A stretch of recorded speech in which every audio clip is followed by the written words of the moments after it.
Council. Mr. Minister, the floor is yours.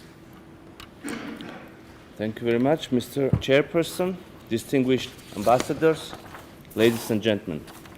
I would like to start by congratulating you, Mr. Chairperson, and through you, my dear colleague, Minister Buyar Osmani, on assuming by North Macedonia of the chairmanship of the OSCE, and wish you all the success in your challenging endeavor of leading this largest security organization in times of unprecedented setbacks and crises in our common security area.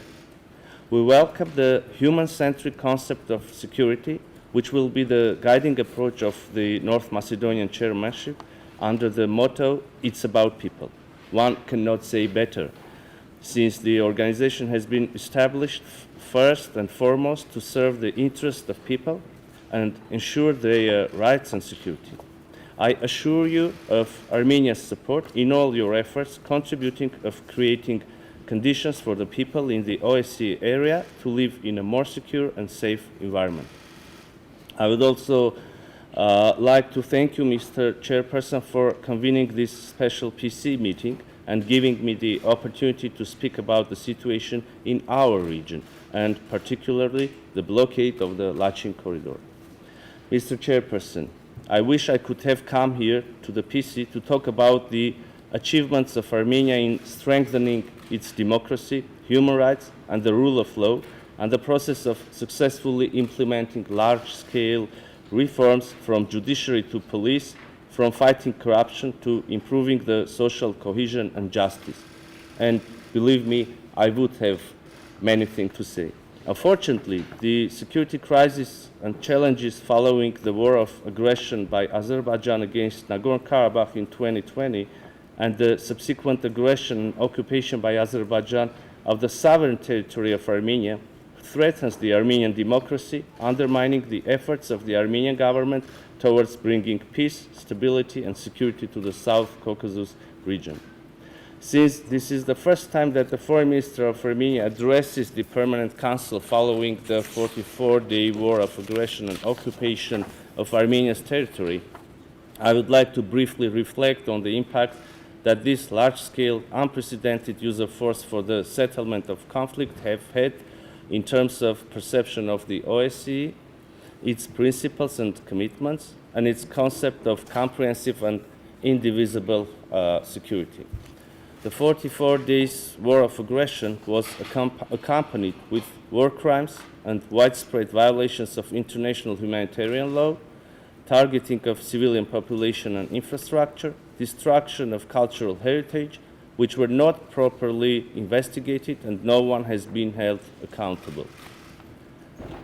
Throughout decades, the OSCE has been developing a set of tools, or the toolbox, aimed at early warning and conflict prevention. Unfortunately, it pains to me say this, but we have to recognize that the OSCE failed to apply this toolkit effectively and in a timely manner.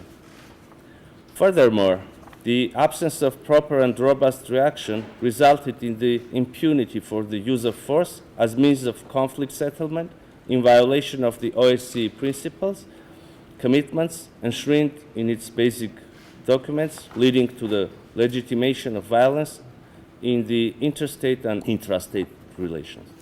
Following the signing of the November 9, 2020 trilateral statement on cessation of armed hostilities in Nagorno-Karabakh, Armenia spared no efforts to achieve a normalization of relations with Azerbaijan and addressing the rights and security of the people of Nagorno-Karabakh. Unfortunately, the Azerbaijani side, instead of engaging in good faith into the negotiations, continues its active policy. Immediately after signing the trilateral statement, the Azerbaijani side violated the commitment on complete ceasefire and cessation of all military operations and launched an attack on Nagorno-Karabakh, which resulted in capturing of 2 more villages and captivity of the Armenian servicemen. In May and November 2021, as well as in September last year, the Azerbaijani side launched an aggression against the Republic of Armenia, occupying around 140 or 50 square kilometers of the sovereign territories of Armenia. Today, with the blockade of the Lachin corridor, the Azerbaijani side created a humanitarian crisis with far-going intentions. On 12th of December last year, a group of Azerbaijanis claimed to be environmental activists blocked the Lachin corridor, the lifeline, the only road linking Nagorno-Karabakh with Armenia and the rest of the world, thus effectively isolating 120,000 people in Nagorno-Karabakh, 30,000 of which are children. Over 1,000 people, including 270 children, are unable to return home to Nagorno-Karabakh. Some of those children are separated from their parents and were temporarily sheltered in Armenia.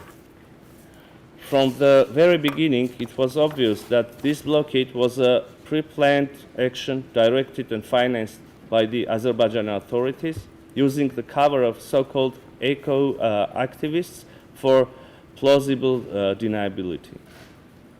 These actions of Azerbaijan constitute an overt breach of paragraph 6 of the November 9th trilateral statement, which clearly indicates, and I quote, "The Lachin corridor shall remain under the control of the peacekeeping contingent of the Russian Federation.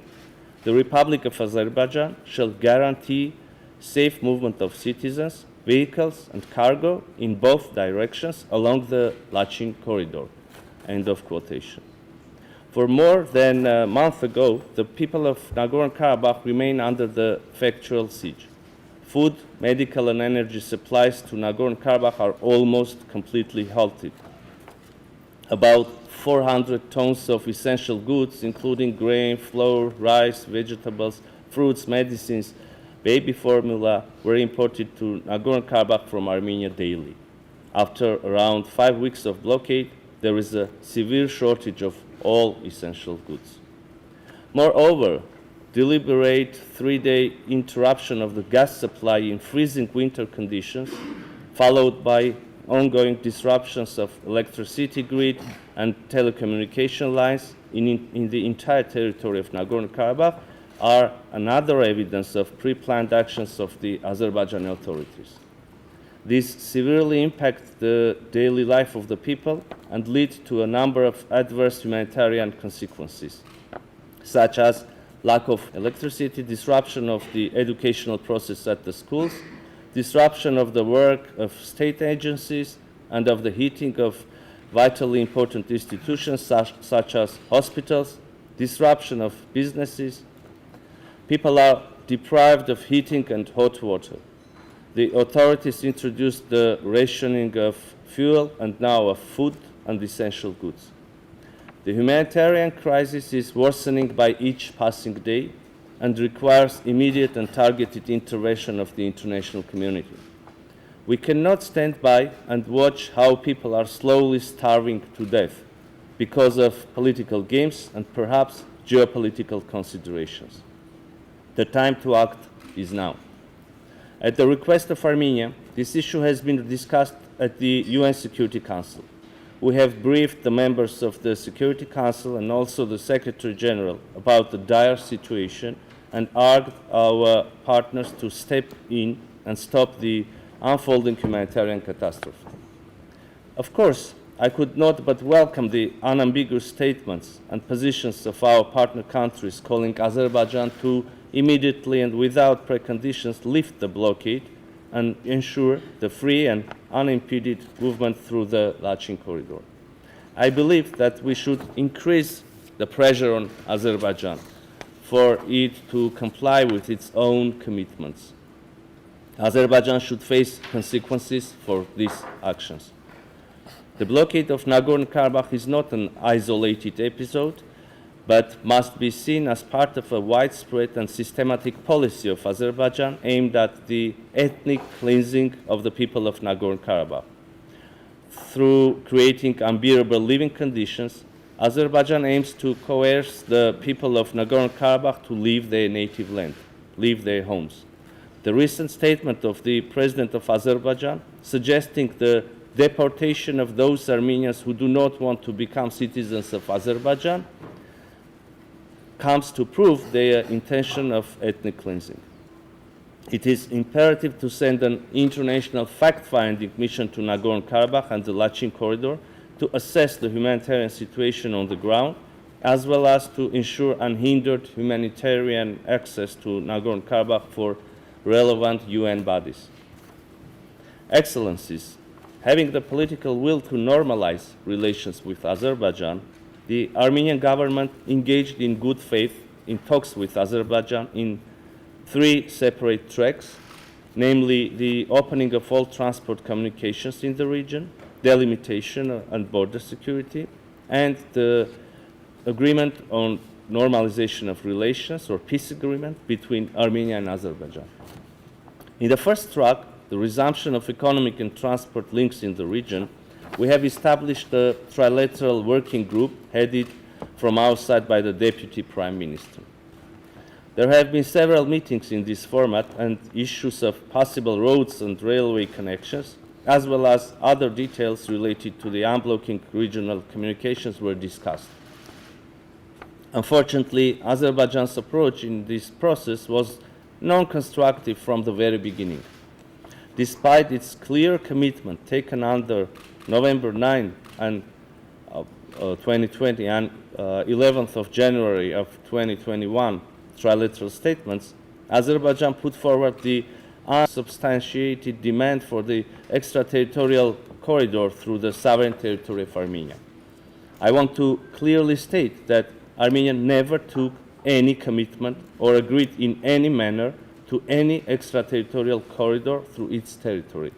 And all the claims by the Azerbaijani side are clear distortion and manipulation of the substance of the trilateral statements.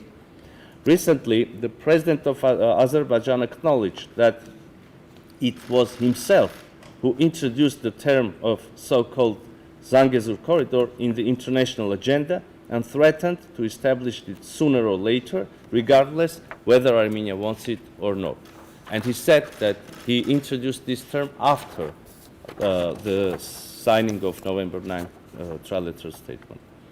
I would like to once again make it clear, we rule out any extraterritorial corridor on the territory of the Republic of Armenia and will not provide any corridor to anyone.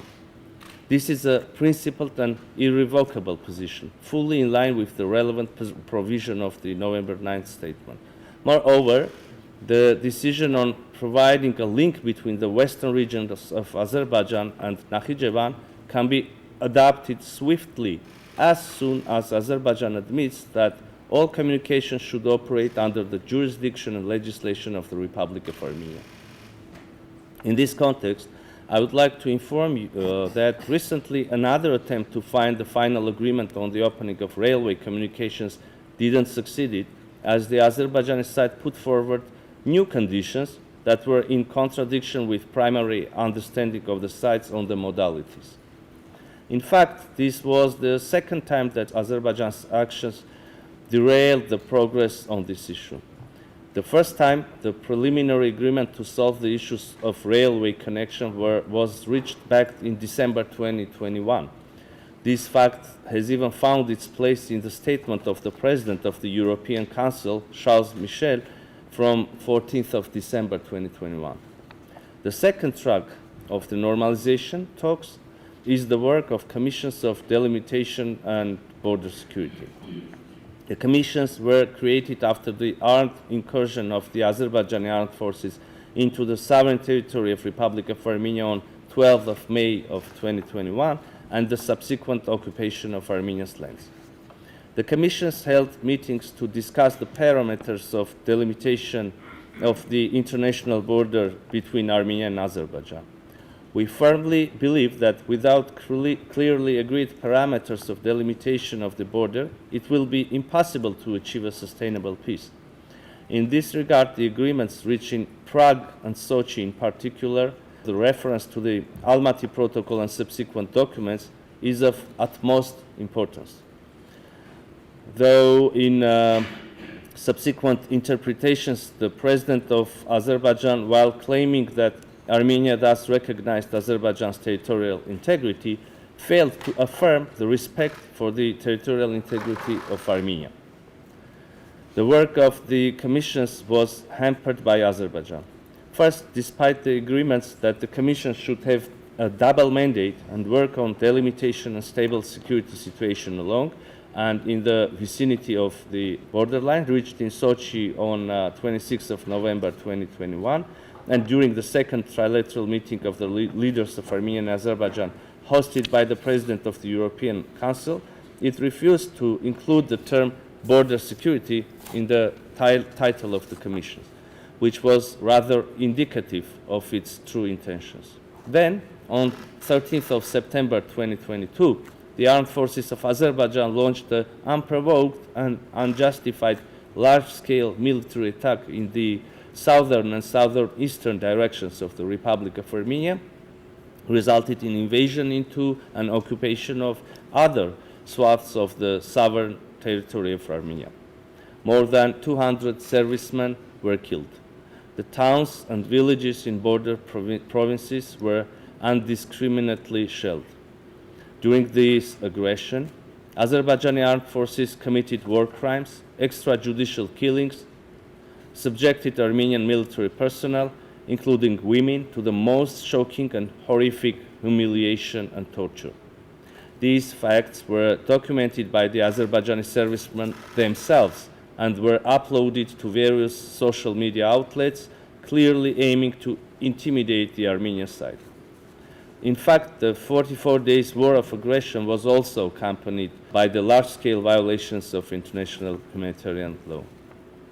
In this context, taking this opportunity, I would like to express our gratitude to Polish chairmanship, the Secretary General, the OSCE Troika, and the FSC chairmanship for dispatching the OSCE Needs Assessment Mission to Armenia to assess the situation on the ground, as well as all appreciation of efforts of those who supported the mission.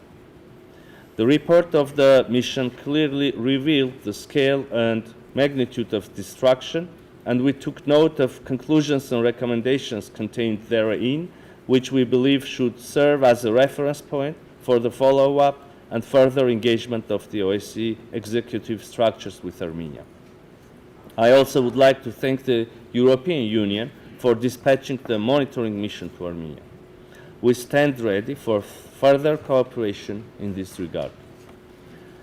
The September aggression, as well as previous attacks and provocations by Azerbaijan, should be considered against the broader background of ever-expanding territorial claims against Armenia, including the capital city Yerevan, constantly voiced by the President of Azerbaijan and echoed by other high-ranking political personalities, which are accompanied manifestly by threats of use of force. This tactic of coercive foreign policy is deployed by Azerbaijan to extract endless one-sided concessions. For the moment, we see no indication of changing of this policy pattern, that is, of Azerbaijan's willingness to abandon its territorial claims, its bellicose rhetoric, and to commit to peace. Under these circumstances, we have all grounds to believe that even after the signing of an agreement on normalization of relations with Azerbaijan, it will continue to raise these absurd territorial claims against Armenia.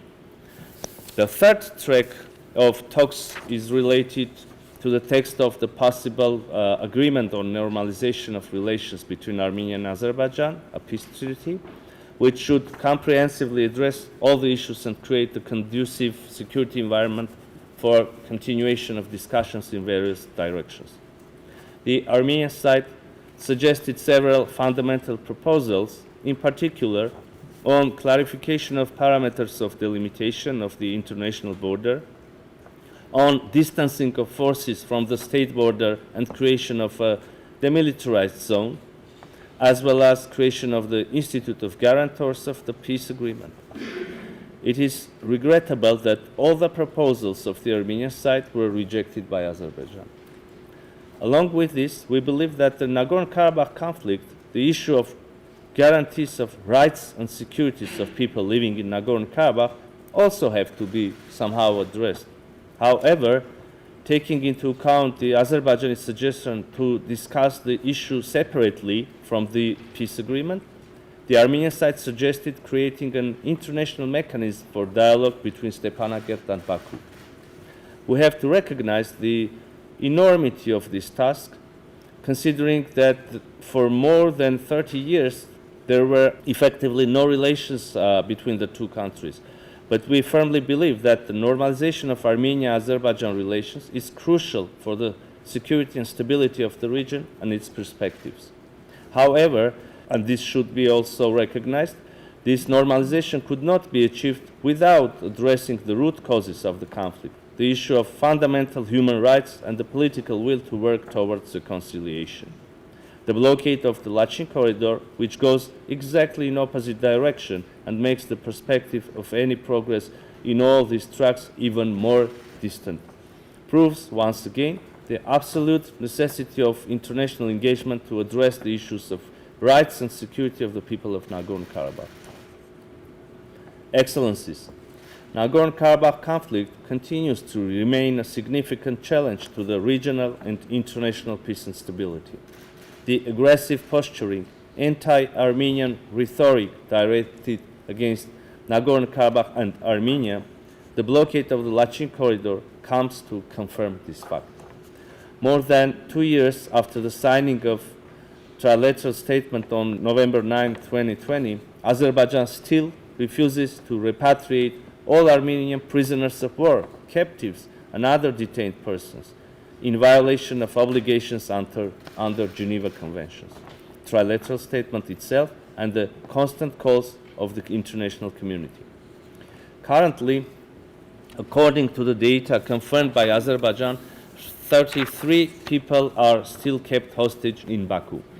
I must also highlight 24 well-documented cases of enforced disappearances where we are in possession of indisputable recorded facts of the capture of Armenian prisoners of war, yet Azerbaijan rejects their captivity. Armenia is also extremely concerned about the state of the Armenian cultural heritage in the territories that fell under the Azerbaijani control in the aftermath of 2020 war. Dispatching of a UNESCO fact-finding mission to Nagorno-Karabakh and the surrounding territories, talks on which have been ongoing since November 2020, are still rejected by the Azerbaijani side.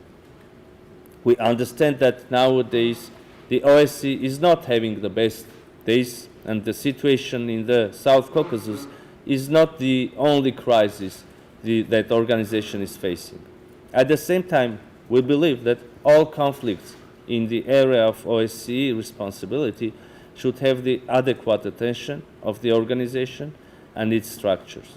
The OSCE, with the co-chairs of the Minsk Group, has been involved in political resolution of the conflict from the very beginning. Despite all the challenges, the Minsk Group still has a responsibility, as the political resolution of the conflict is yet to be achieved. We believe that OSCE can play an instrumental role not merely in achieving but also sustaining peace through the involvement of its structures. I thank you.